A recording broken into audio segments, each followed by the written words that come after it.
සහෝදරවරුනි අපි සූදානම් නැහැ ධනපති පන්තියට අපේ නිර්ධන පන්තියේ ප්‍රතිපත්ති පාවලා දෙන්න. 30 වසරකට පෙර 1989 වසරේ නොවැම්බර් 13 වෙනිදා ජනතා විමුක්ති පෙරමුණේ නායක රෝහණ විජේවීර අත්අඩංගුවේදී මියගිය බව සඳහන් කරමින් එවක බලයේ සිටි රජය නිවේදනයක් නිකුත් කළේය. නමුත් මරණය සිදු වූ ආකාරය පැහැදිලිව ප්‍රකාශ වී නොතිබිනි. ඔයාලා තාමත් මගේ channel එක subscribe කරලා නැත්නම් subscribe කරලම වීඩියෝ එක බලන්න කියලා මතක් කරනවා. එහෙනම් අපි යමු වීඩියෝ එකේ ඉතිරි කොටස බලන්න. 1943 ජූලි 14 දින උපත ලද රෝහණ විජේවීරගේ සැබෑ නම පටබැඳිගේ දොන් නන්දසිරි විජේවීර වූ අතර මාක්ස්වාදය, ලෙනින්වාදය ඇතුළු වාමාංශික දේශපාලන අදහස් වලින් පෝෂණය වූ ජනතා විමුක්ති පෙරමුණේ සමාරම්භකයා වේ. ශ්‍රී ලංකාවේ දකුණුදිග පිහිටි කුඩා ගම්මානයක් වන කෝට්ටේගොඩ විසූ දිලිඳු පවුලක උපන් ඔහුගේ පියා දොන් අන්දිරිස් විජේවීර සහ මව නැසි නෝනා වික්‍රම කලතුට නම් වූහ. උඩගොඩ කනිෂ්ඨ විද්‍යාලයෙන් සහ උඩගොඩ මහා විද්‍යාලයෙන් මූලික අධ්‍යාපනය ලද විජේවීර උසස් පෙළ අධ්‍යාපනය ලැබුවේ අම්බලන්ගොඩ ධර්ම අශෝක විද්‍යාලයෙනි. 1960 දී ලුලුම්බා මිත්‍රත්ව සරසවින් ඔහුට ශිෂ්‍යත්වයක් පෙරනැමුණු අතර වෛද්‍ය උපාධිය හැදෑරීමට රුසියාව බලා පිටත් වූවේය. කෙසේ නමුත් ඔහු වෛද්‍ය උපාධිය සම්පූර්ණ කළ නැහැ. වෛද්‍ය විද්‍යාවට අමතරව රුසියාවේ ගත කළ කාලයේ ඇතුළත දේශපාලන විද්‍යාව සහ ආර්ථික විද්‍යාව හොඳින් අධ්‍යයනය කළ විජේවීරට භාෂා කිහිපයක් චතුර ලෙස හැසිරවිය හැකියි. ඔහු නිතර පොත් පරිහරණය කරමින් විවිධ විෂයන් ගැන ස්වයං අධ්‍යයනයක යෙදුණු පුද්ගලයෙකු ලෙස ප්‍රකටය. රුසියාවේ සිට කෙටි නිවාඩුවකට ශ්‍රී ලංකාවට පැමිණි විජේවීර චීන කොමියුනිස්ට් පිරෙහි දේශපාලනයට සම්බන්ධ වූයේය. මේ අතර ශ්‍රී ලංකාවේ පැවති රුසියානු හිතවාදී වාමාංශික දේශපාලනයද ඔහු දැඩි ලෙස විවේචනය කරන්නට විය. නිවාඩුව අවසන් වී නවත රුසියාව බලා පිටත්වීමට සැරසෙන විජේවීරගේ වීසා බලපත්‍රය අහෝසි කිරීමට ශ්‍රී ලංකාවේ සෝවියට් තානාපති කාර්යාලය ක්‍රියා කළේය. මෙතෙක් චීන කොමියුනිස්ට් පෙළට සිය මතවාදවලින් පමණක් සහාය දැක්වූ විජේවීර මෙයින් පසු එම පිළෙහි ක්‍රියාකාරී සමාජිකයෙකු බවට පත්විය. කෙසේ නමුත් වැඩිකල් ගතවීමට පෙර එම පක්ෂයේ ක්‍රියාකලාපයේ හේතුවෙන් කලකිරුණු විජේවීර එය තුළ ප්‍රති කණ්ඩායමක් ගොඩනැගීමට කටයුතු කළේය. මෙම කණ්ඩායම පසු කාලෙක ජනතා විමුක්ති පෙරමුණ ලෙස වර්ධනය විය. 1965 වර්ෂයේදී ගාල්ලේ පැවති කුඩා රැස්වීමකින් අනතුරුව ජනතා විමුක්ති පෙරමුණ පක්ෂයක් ලෙස නිල වශයෙන් ගොඩනැගීමට අවශ්‍ය සැලසුම් සකස් කෙරිණි. පැරණි වාමාංශික පක්ෂ වන ලංකා සම සමාජ පක්ෂය සහ කොමියුනිස්ට් පක්ෂ සමග රජය සමග එක්වීම මෙම නව පක්ෂය නිර්මාණය වීමට ප්‍රධානතම හේතුව විය. ශ්‍රී ලංකාවේ නිර්ධන පන්තියට රාජ්‍ය බලය දිනා ගැනීම මෙම පක්ෂයේ අරමුණ විය. ධනපති ක්‍රමය තිබෙන තාක්කල්, ධනේශ්වර සුරාකෑම තිබෙන තාක්කල්, ධනේශ්වර පාලන පන්තින් තිබෙන තාක්කල් ඔවුන්ගේ ඔත්තුකරුවන් නිර්ධන පන්ති ව්‍යාපාර තුළට රිංගවා එමගින් ඔවුන්ගේ කැත අරමුණු ඉටු කර ගැනීමට උත්සාහ දරනු ඇත.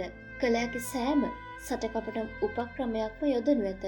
ලෙස රෝහණ විජේවීර රචනා කළ අත්දැකීම් කිහිපයක් නම් ග්‍රන්ථයේ සඳහන් වේ. විජේවීර ඇතුළු තරුණ කණ්ඩායම් මෙම දේශපාලන මතවාදය ජනතාව අතරට ගෙන යාම සඳහා රට පුරා රැස්වීම් පැවැත්වූ අතර ඔහු දක්ෂ කතිකයෙකු ලෙස ප්‍රචලිත විය. 1970 අගවන විට සමගි පෙරමුණු ආණ්ඩුව ජවිපේ කෙරෙහි විශේෂ අවධානයක් යොමු කිරීම ආරම්භ කෙරිණි.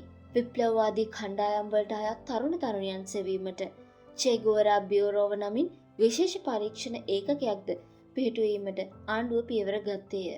එම වසරේ අගෝස්තු වන විට ජනතා විමුක්ති පෙරමුණ මර්ධනය කිරීම සඳහා ජනතාවගෙන් සහාය ඉල්ලා සිටි අතර හදිසි නීතිය පැනවීමටද ක්‍රියා කරන ලදී.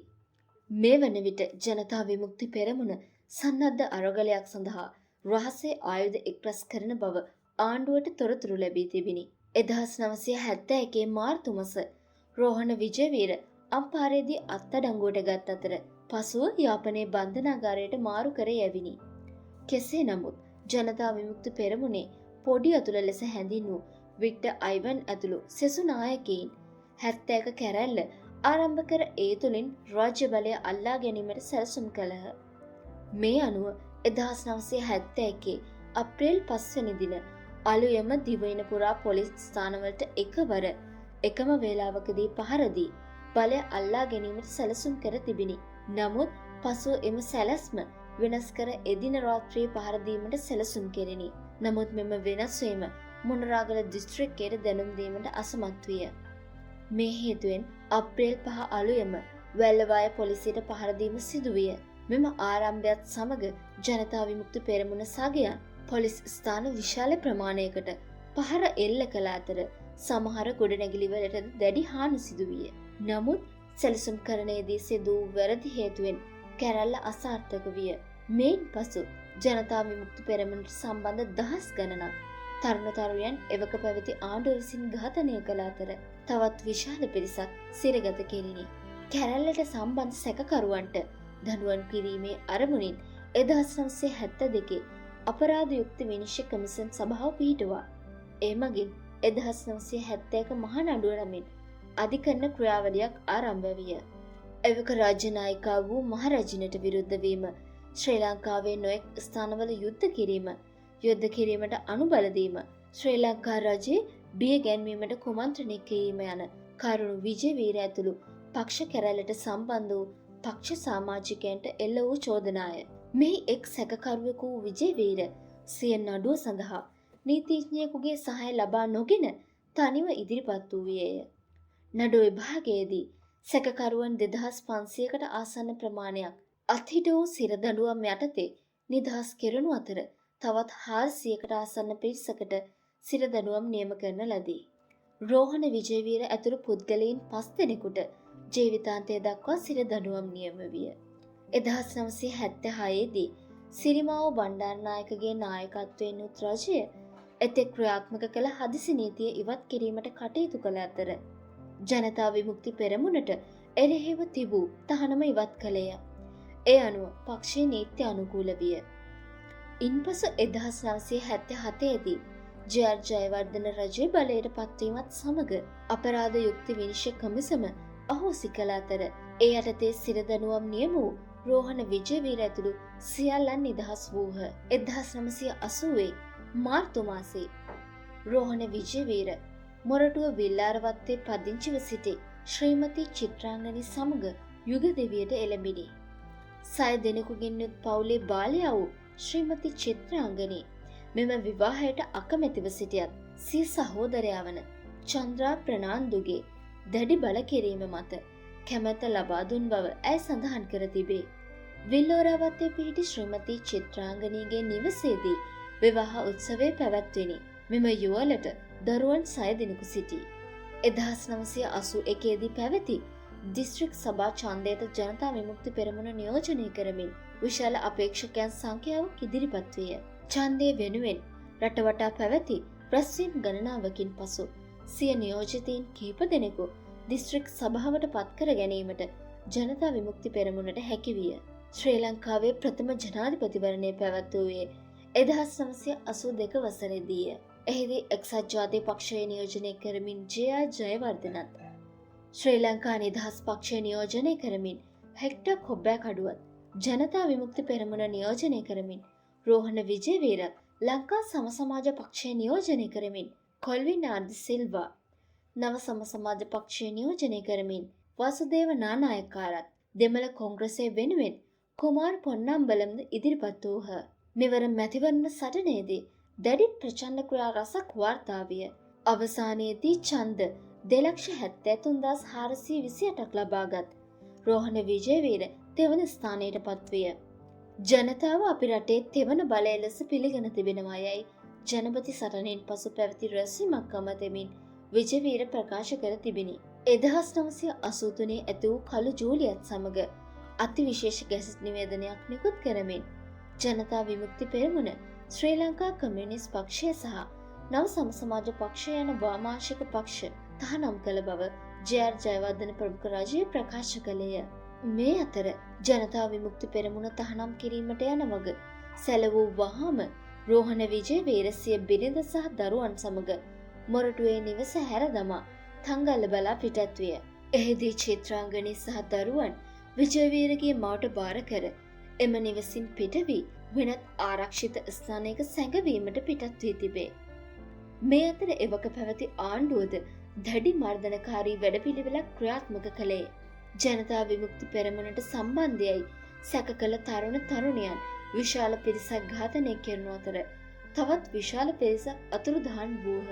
මෙම කාලය තුළ රටපුරා වීදිවල ටයර් සෑ මත තරුණ මල සිරුරු පිලිස්සමින් තිබූ අතර ශ්‍රී ලංකාවේ දකුණු දිග ප්‍රදේශවලින් වැඩි මරණ සංඛ්‍යාවක් වාර්තා විය. මේ අතර 1989 වසරේ උලපනේ ප්‍රදේශයේ පිහිටි තේවත්තක අත්තනායක නම් ව්‍යාජ නමකින් සැඟවි සිටි රෝහණ විජේවීර අත්අඩංගුවට ගැනීමට රජයට හැකිවිනි. එම අවස්ථාවේ සිය බිරිඳ සහ දරුවන් සමග සිටි රෝහණ විජේවීර අවසාන වශයෙන් ඉල්ලා ඇත්තේ සිය දරුවන්ට හොඳින් අධ්‍යාපනය ලබා දෙන ලෙස බව ශ්‍රීමති චිත්‍රාංගනී පසුව හෙළි කර තිබේ. අදටත් අභිරහසක්ව පවතින මෙම මරණය සිදු ආකාරය ගැන සමාජයේ මත දෙකක් පවතී. විජේවීර බේරා ගැනීමට දරූ උත්සාහයකදී පොලිසිය සහ ජනතා විමුක්ති පෙරමුණ ආධාරකරුවන් අතර සිදු වෙඩි හුවමාරුවකදී ඔහුට වෙඩිවැදී මිය ගිය බව ඉන් එක් මතයකි.